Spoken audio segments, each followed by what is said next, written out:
Golden गँगचा मोरक्या आज तुम्ही त्याला खासदार म्हणून दिलेला आहे. मोरक्या आहे तो गोल्डन गँगचा. सूरज परमार हत्याकांड त्याच्यामध्ये नावं होती यांची सगळ्यांची, ती काढण्यात आली बाजूला. Brought to you by Palvi Agrico. आता शेतीसाठी जे काही लागणार ते घरपोच मिळणार, तेही मोबाईलच्या एका क्लिकवर. कोपरी पाचवाकडी. कोण आहे विरोधात, कोण आहे? शिंदे सेना, भाजप? शिंदे सेना. काय आव्हान वाटतं? आव्हान काही नाहीये. गेले कित्येक वर्ष तेच चेहरे कोपरीकरांना आवडलेले नाहीयेत, कंटाळा आलाय. त्यांची कामं अजिबात कोपरीत चांगली नाहीयेत. ड्रेनेजची समस्या तशा आहेत, कचऱ्याच्या समस्या तशा आहेत. लोकांना आता बदल हवाय, मराठी माणसाला बदल हवाय आणि नवीन चेहरा, सर्वसामान्य घरातला चेहरा हवाय. कोपरी म्हणजे मला वाटतं एकनाथ शिंदेंचाच मतदारसंघ. हो, सन्माननीय आमचे उपमुख्यमंत्री यांचाच वॉर्ड आहे. मग तुम्हाला वाटत नाही दबाव किंवा कशा पद्धतीने जे आरोप केले जात आहेत सध्या तुमच्या पक्षाकडनं पैशांचा गैरवापर होतोय, आमिष दाखवलं आहे, तुम्हाला आले की नाही आमिष? आले मला पण आमिष आले. मला देखील 5 कोटींची ऑफर आली. काय म्हणता? फॉर्म घेण्यासाठी 5 कोटींची ऑफर आली. पण आम्हाला पैशापेक्षा आमची जनता जी आमच्यावर आजपर्यंत विश्वास ठेवून गेली 5 वर्ष त्यांच्यासाठी जी कामं करतोय, त्यांचा विश्वासाला कुठे तडा न जाऊन देता कामं करत राहायचे. जिंकणं हारणं हे नंतरच्या गोष्टी आहे. काही होऊ दे, आम्ही काम करत राहणार. आम्ही राजसाहेबांचे सैनिक आहोत आणि मी मनापासून काम करत राहणार. तुमच्यासारखाच विचार प्रत्येक जण करत नाहीये दुर्दैवाने, पण तुम्हाला वाटतं पैशांपेक्षा निष्ठा मोठीच आहे? 5-5 कोटींच्या ऑफर येतात.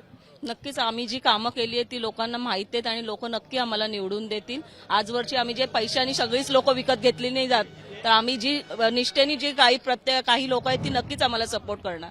त्यामुळे आम्ही नक्की निवडून येऊ. विजय आमचाच असेल. आज ठाकरे बंधू एकत्र आलेत, लोक खूप खुश आहेत. सगळीकडनं खूप छान प्रतिसाद मिळालेला आहे.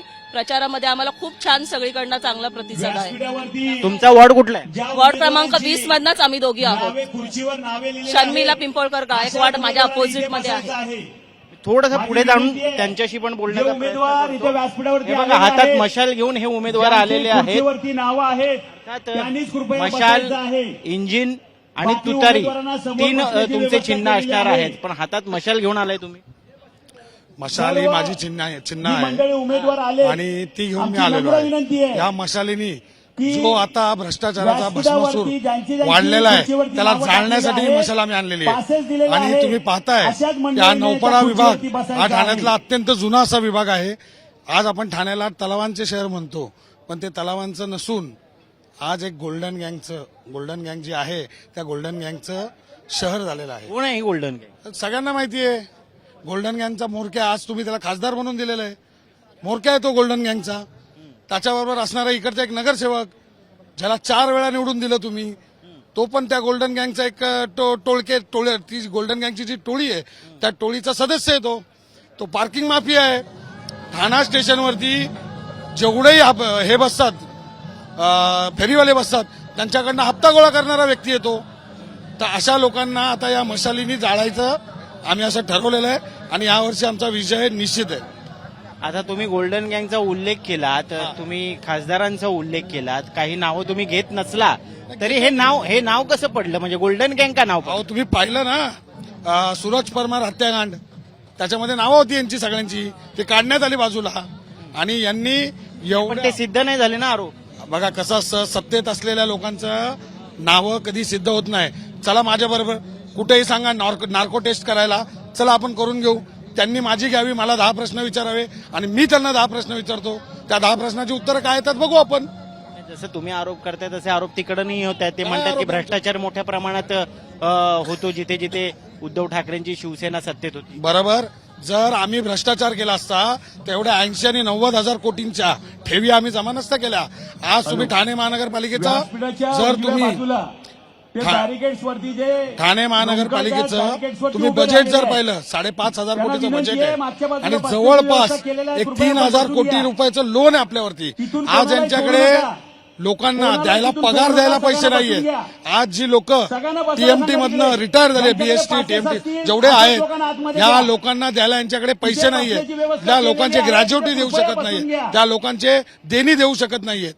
अहो, यांना कंटाळून अनेक कॉन्ट्रॅक्टर जे आहेत त्यांनी स्वतःचं जीवन संपवून घेतलेलं आहे. या असे लोकांना तुम्ही निवडून देणार? अशा लोकांना तुम्ही निवडून देणार? हेच आम्ही आज जनतेला विचारणार आहोत. कोण आहे तुमच्या विरोधात?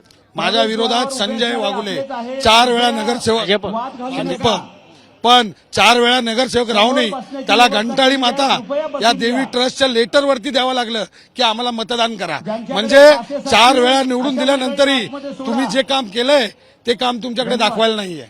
आज तुम्ही घंटाळी माता ट्रस्ट त्या ट्रस्टचं लेटर हेड घेऊन पूर्ण नौपाड्यामध्ये फिरवतायत की या 4 लोकांना निवडून द्या.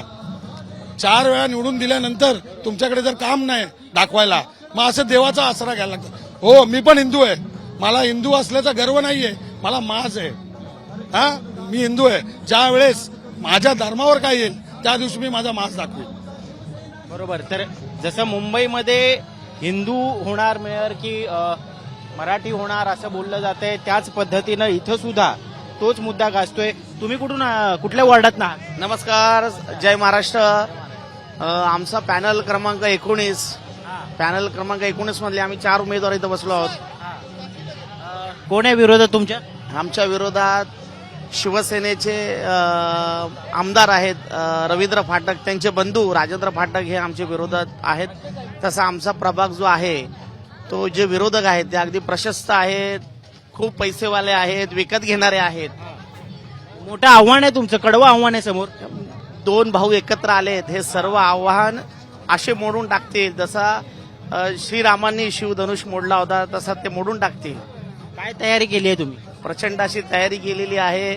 3.5 वर्षापूर्वी जे घडलेलं आहे त्याचा राग नक्कीच मतदार ह्या निवडणुकीत काढेल.